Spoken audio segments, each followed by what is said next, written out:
Hey guys, we're back. Trueflight here. It's been a long time since I made a video. Having some issues and concentrating mostly on board game stuff as of late, but I thought try to get back into video games. It's been 3 months since the Crew 2 came out, and wanted to share my thoughts on what I think of the game after playing it this time. It's been a while. Overall, I have to say, I like the game. I like a lot of the aspects of it, although there are some things that I prefer from the Crew 1. Make a waypoint here. Oh, let's drive. Well, let's drive back to the house. Nice cross-country trip. If the GPS works, because it's prone not to. Looks like it's gonna. Got my DL1 here. Everybody knows I'm a big fan of Camaros. Oh, I don't care. Go away. Forgot to turn off the skill challenges. So anyway, the basics of the game. I like the new, more detailed map. I like the larger vehicle selection from the start. And the free... Terrible at this. The free cars they're adding every couple of months are kind of cool. I think there's like two new cars a month. The free DLC updates like Gator Rush that we just got are a really cool, nice addition to the game. And the boats, the planes, the different types of vehicles are definitely a welcome addition as well. That all said, the game is not all flowers, roses, and whatnot. There are a lot of things about it I don't like.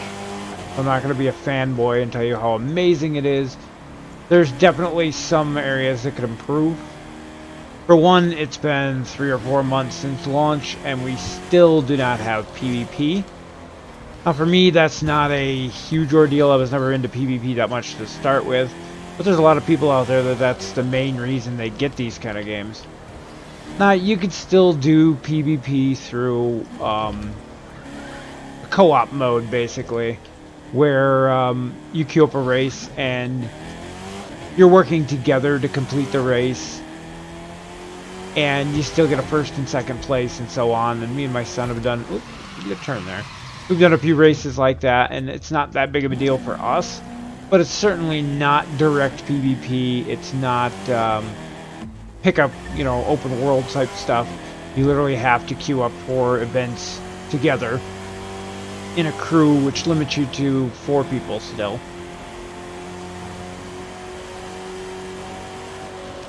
My other really big complaint about the game is the seeming lack of content compared to the original. And there's still a lot to do in here. There's quite a bit of events, challenges, races, and so on. There's the different disciplines. So, I mean, overall, there is a lot to do. They added a new difficulty level. It's Ace now, I think it's called.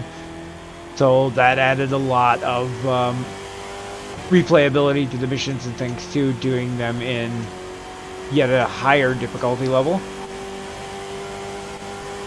At the same time, compared to the Crew 1, there's just a huge lack of actual events. And the big one are like just the achievements, I guess you would call them. I have no idea where I'm supposed to go because this won't get off my screen. There we go. I knew I was supposed to take an exit here. One of which being the, like in the original game, you had things for scaring up 10,000 pedestrians out of your way, overtaking so many vehicles on the wrong side of the road, and so on, in American cars, in European cars. So after nearly 4 years now, I still have achievements left to complete in the original Crew, whereas I actually, until Gator Rush came out, had 100% completion on the Crew 2 already. Every single race, every single skill challenge, I had first place in. And it just seemed like it was a very, very short amount of time it took to complete all that content. One of the things that keeps the Crew 1 up and going is the player-generated content. And after Wild Run, there was a thing where you could design your own races. Why is there so much traffic? And, oh, what was in there? That was not barrels. So you could design your own point A to point B races and play on those. You could save them using a little code system, share them with other people, and that added a ton of replayability to the original game. Sadly, we don't have any of that in this. I'm hoping they add it in a future expansion, because that was a huge part of what kept me playing the original Crew for as long as I have been. Oh, that's bad. Can we even get over there going this way? I don't think we can. That's what I get for cutting down the wrong side of the road. There we go.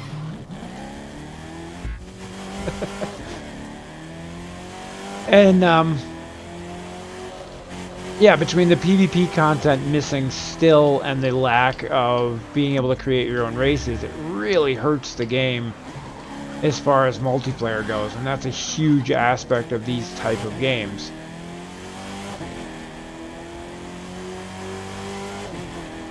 That said, I mean, there's a lot of content you can create yourself in this game.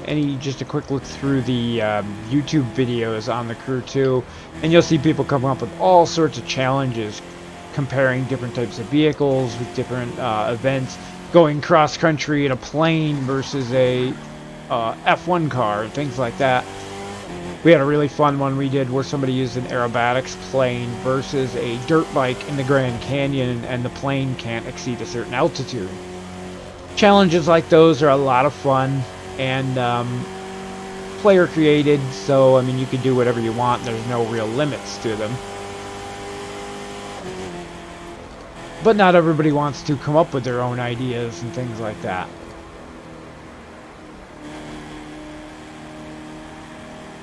The car selection, as I mentioned, is pretty good in this. There's still a lot of things missing. But at the same time, I believe this actually launched with more cars than the first game did, which isn't saying much because they were really short on cars at launch. It's getting better. They add more cars all the time. So while there's a lot of cars I would like to see in there, it's never going to reach Forza Horizon in terms of vehicles, because Forza draws from the Motorsports and Horizon kind of share assets, and they have so many from previous games that they can just convert over. So I mean, no game other than maybe Gran Turismo is really going to compare with them in vehicle numbers, so not a huge thing as far as that goes. Car customization has come a long way. The body panels and things are still very similar to what they were in the Crew 1, which probably is one of the best as far as that goes in recent games. Some cars have more than others. That's kind of to be expected. You have wide body kits and things like that now. Decal Editor has come a huge leap. It's on par with Forza Horizon 3's, I would say now. You still can't upload actual assets, images in there and mess around with them. I just don't know if they're working on something for that, but that's honestly its biggest drawback at this point. And once you've created a design, you can upload it, and it tells you how many people download it and stuff. You can't buy them from you. At least as far as I know, you don't get the money from people purchasing them. You might. I'm not honestly sure on that. But it doesn't have a big marketplace like it did in Forza. Same goes for reselling cars. There's still no way to sell off old cars, which is kind of disappointing. So eventually you just save up money and build up your collection, and eventually you'll have every car in the game like I did in the first one. And yeah, there's nothing you can really do with them once you get to that point. You can't buy multiples of the same car either, which is kind of annoying. Being that they split them up into different factions now, though, the different disciplines show up separately. So there's kind of a division there in the fact that, like this Camaro here, I could buy this as a street car. I could also buy it as a off-road car. And so technically you can buy the same car in different times like that, but not like, again, to compare it to Forza, that bus is going to hit me, where you could buy the same car multiple times and spec each one out completely different. And so there's a little bit of letdown there, but again, the different disciplines allow you to buy different cars for each. On that same note, though, not every car is available in every discipline, which is kind of annoying. So if you have a favorite, you might not be able to use it in certain formats. That was kind of true in the Crew 1, though, too. So I kind of expected that.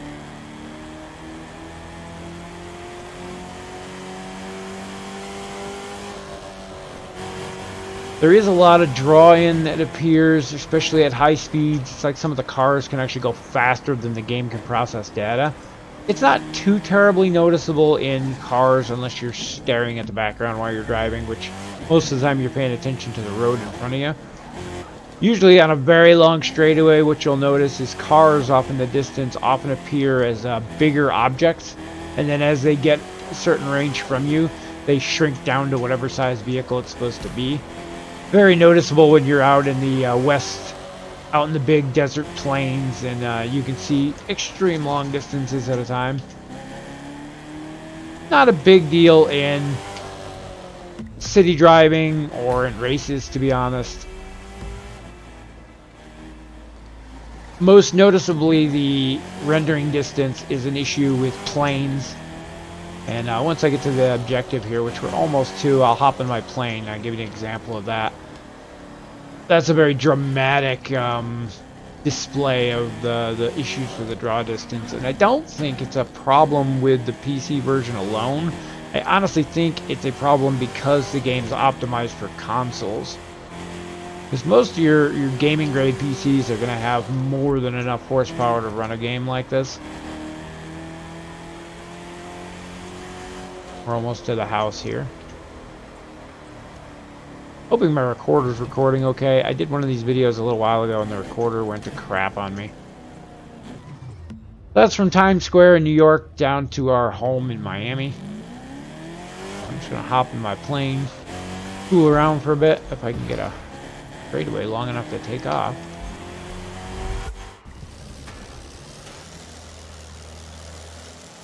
Alright, so in a plane, you're definitely going to be able to see this, especially with altitude. And it's a rendering issue. You can kind of see it already over there. The bridges are all missing. The road's in front of me. And you can kind of see just below my plane there, you can see the roads drawing in as I'm getting to them. Watch this bridge here will come in about halfway between my XP bar and my plane, I think. You see the cars hovering over the water, and there's the bridge. So planes are definitely the most noticeable, but honestly, it's annoying. Yeah, you can see the nice lines there as the road loads in front of me.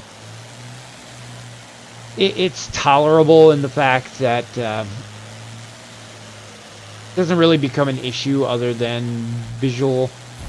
If they were drawn in at extreme close distances and you were flying into trees and things, that'd be an issue for me. But it doesn't look great, I'll give it that. But I understand why they did it, especially with the size of the map and what's going on. The fact of having to render everything would probably lag the game to hell. So kind of a understandable and feasible thing, the way they did it.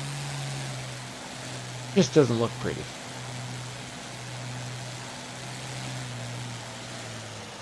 But anyway, I love the new map. It's huge. They've changed a few areas. I think I mentioned in a previous video, but one of my favorite areas is out by Las Vegas. Jump out there. Way too far to travel all the way there.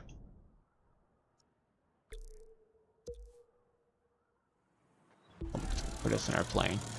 We'll swap to... Oh, I don't have a ground vehicle set. I'm messing with the new Hovercraft stuff they added. I've got quite the collection of cars now. Use filters to sort these down a little. Move on to something a little faster than the Camaro there.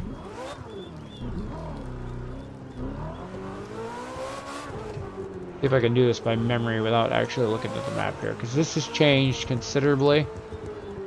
So this is the covered roadway. This used to lead directly to the highway that went up to the salt flats. Now, as you round this corner, there's this whole overpass system here. So they have changed quite a bit, and it takes a little getting used to remember your way through these little on-off ramps at the new intersections. You can see all of these ramps didn't used to be here. This was just a at-grade intersection 90-degree turn. Same old's true for once you get on this road. This is the highway that runs along the salt flats. I think this eventually ends up in Seattle if you follow it, but wherever there was the little at-grade roads, they've added actual bridges and overpasses. This used to be just a little bridge over like a dirt road. This one didn't even have an intersection. It was literally an at-grade intersection. So they changed little things throughout the entire map, but overall it's close enough you can follow the same paths that you used to in the original game. So if you have a favorite trip you used to make, that it's pretty much there. You may have to take a different ramp here or there, depending on the parts. Oh, that almost sucked. That they altered, but for the most part, you can take the same routes. One of my biggest pet peeves is that with the amount of content that they had available in the original game, the number of races and challenges and things, it would not be that difficult to bring some of those events and races over to this game with very little tweaking, if any at all, to make them compatible with this game.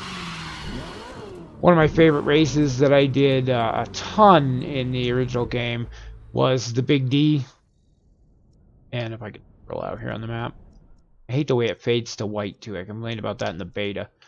But it starts down here on the coast, I think.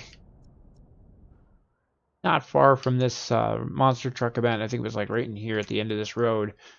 And you went up these bridges, got on this highway. You went up this highway for a long time and got off in there somewhere, cut through here. And it ended up, I think, in Dallas. I see you might have gone down this highway here. Down this. But all of the roads to do that race are still there. And I've even done the race with some friends who are familiar with the track, and we've gone down it, and it's a lot of fun.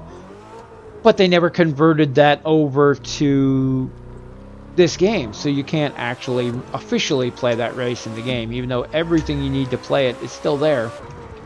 So if they had someone go through and maybe pull over 3 or 4 of those races from the original game a month or so, put them out, hey, we added new content. Here's some of your favorite races from the previous game. It'd be very minimal work on their part to do, and add more and more content to the game. As you can see right now, this is the extent of every race and every event available on the map.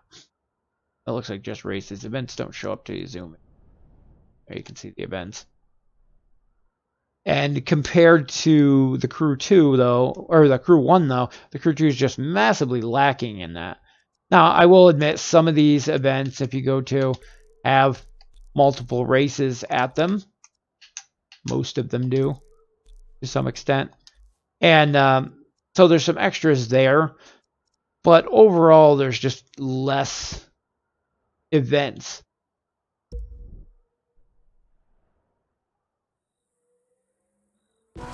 Definitely want to see more to do in the game, and hopefully they're going to keep adding stuff. I was very disappointed in the fact that the PvP did not come out in time for the release of Forza Horizon 4. Would have really thought they would push to get that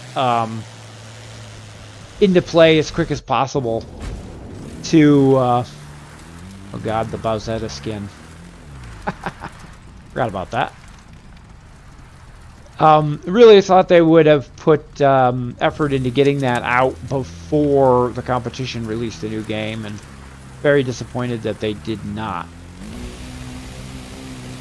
There's a new Hovercraft, by the way. There was one that was a prize for the freestyle, I think it was, you got for completing the final race. Then with the new update, they added a entire discipline based on hovercraft racing. Interesting new addition to the game. Takes a lot of getting used to driving these things. They're like a drift car on ice. And kind of fun to tool around in, though.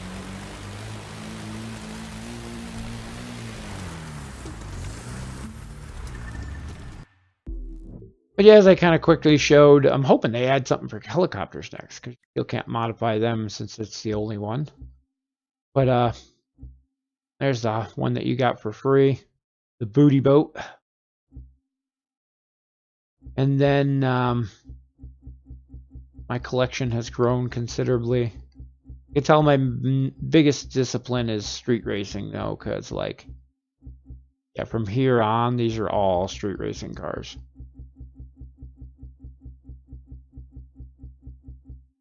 Lots and lots of them.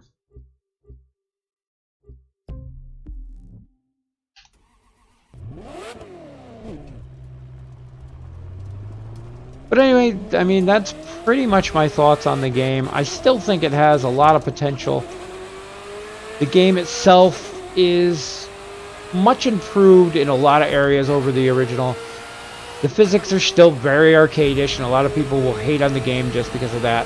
It is an arcade racer, it is not a sim racer. So if you keep that in mind, that is something to know about the game before you get into it. The PvP aspect is another killer right now. It's supposed to be coming soon. That was beautiful. And when it does, I think that'll appease a lot of people. Ideally, I would like to see them add something similar to the summit system out of the original game.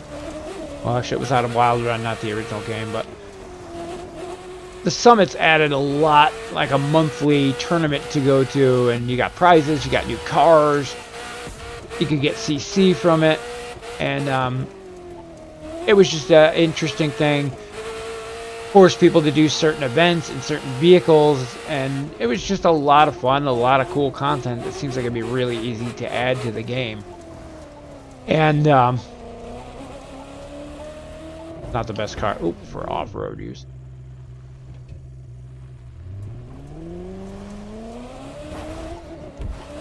The stupid box hat.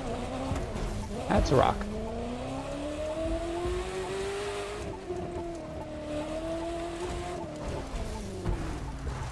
Got to be on top of this hill. Oh, I need something off-road. It's not gonna work.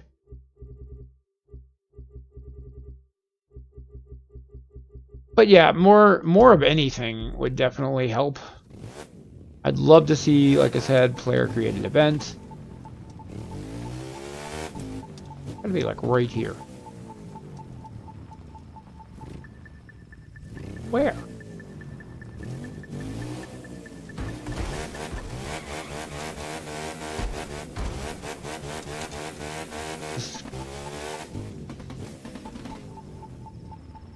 This is bugging me. On top of one of these rocks? How am I not seeing this? It's gotta be on the other side of this wall. Or on top of the wall. There it is. Thought. I'm stuck. There we go. Still looking for parts for my Hovercraft here. Alright, back to what I was saying. Any additional content would definitely be welcome. And they're doing it slowly over time, but I think with Forza Horizon coming out, they really need to step up the game and come out with this stuff faster to really keep their audience interested before they lose their player base, basically. The new addition of these legendary loot parts added a nice grind for higher level players. Now you have a part that has 2 perks on it as well as a set bonus. Getting a complete set is a pain in the butt. I think the closest car, probably my Camaro, I have to having a full set. Not that Camaro. That's the off-road one.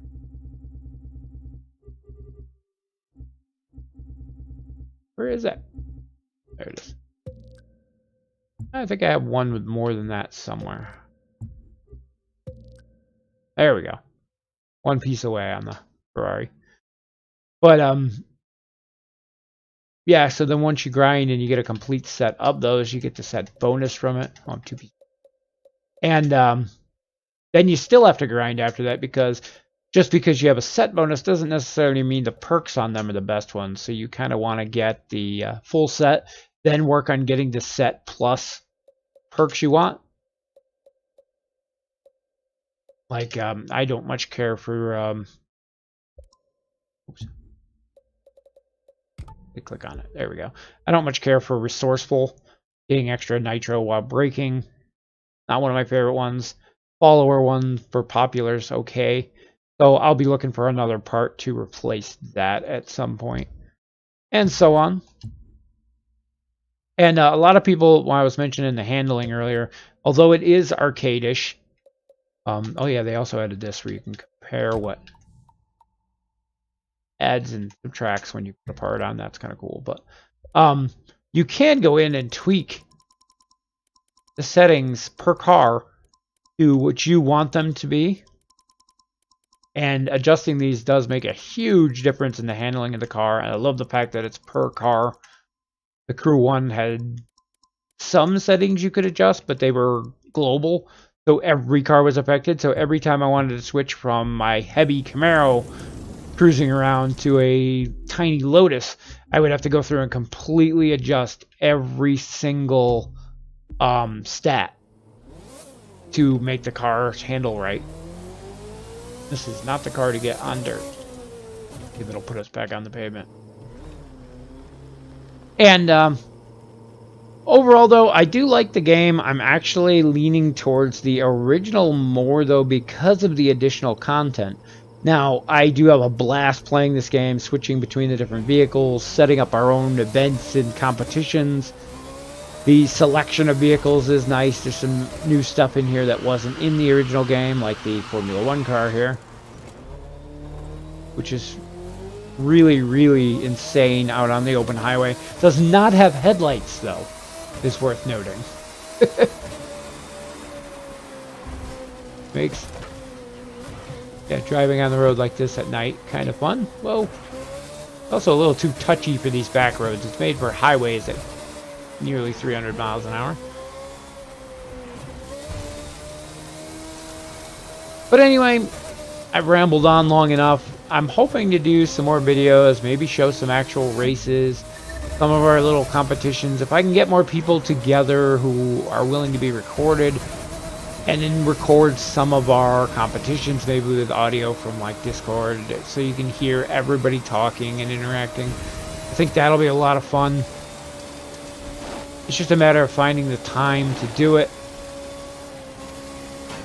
and getting the people together who are willing to do it.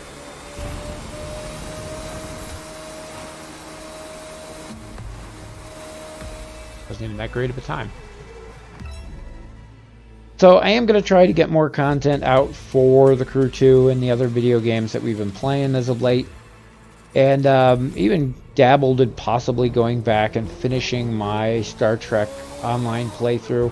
Had somebody asking about that, but leave me a message in the comments if there's something specific you want to see. If you want to see a specific car in this game, or race, or event, or some kind of challenge. If you guys want to get together and make a video, we can do all sorts of odds and ends. Just need some direction on what people want to see and where we want to take it. And pretty much the whole point of this video, though, is that while the Crew 2 does not meet a lot of the expectations I had for it in certain areas, it is still a very fun game, and I enjoy playing it. Probably the most out of all the car games that I have right now, which I do not own Forza Horizon 4, but I do have 3. I have the Crew 1. I have a ton of Need for Speeds. And out of all of them, I will take the Crew 2 every time. The massive size of the map is just a huge thing where you can literally just spend hours cruising on back roads just for the heck of it, just for fun, and going nowhere in particular. We've done cross-country trips just for the heck of driving cross-country. And yeah, there's just always something you can find to do in here, whether it be actually accomplishing anything or just screwing around. And that's part of what makes the game shine to me. Can they do better in certain areas? Yes. Does the game fall behind compared to certain games in certain areas? Yeah. But the overall package of the game, I don't think you get from any other game that's out there. And that's really the part that I'm looking at here, is the game itself is great in some areas, mediocre in others, but the overall package is fun and entertaining, and that's really what the game's all about to me. It's only going to get better over time as they keep adding stuff. The fact that things like Gator Rush were added for free, which added new discipline and a whole bunch of new races, as well as some new cars. That's just an awesome aspect to it. I'm not sure how long they're going to go with the free updates, or if eventually we're going to have to pay for our DLC. That's something we'll just have to see how it goes. But so far I'm happy with the game. I'm glad I picked it up. While I'm disappointed with a few aspects of it, they are definitely working to improve the game as time goes on, and they may address those issues and things may get fixed. So I'm not too worried about it, and for now, it's more than enough to keep me busy for a while until the next thing comes along. Anyway, thanks for tuning in. Hope you guys found this at least entertaining, if not informative. And we'll look forward to seeing you in our next video.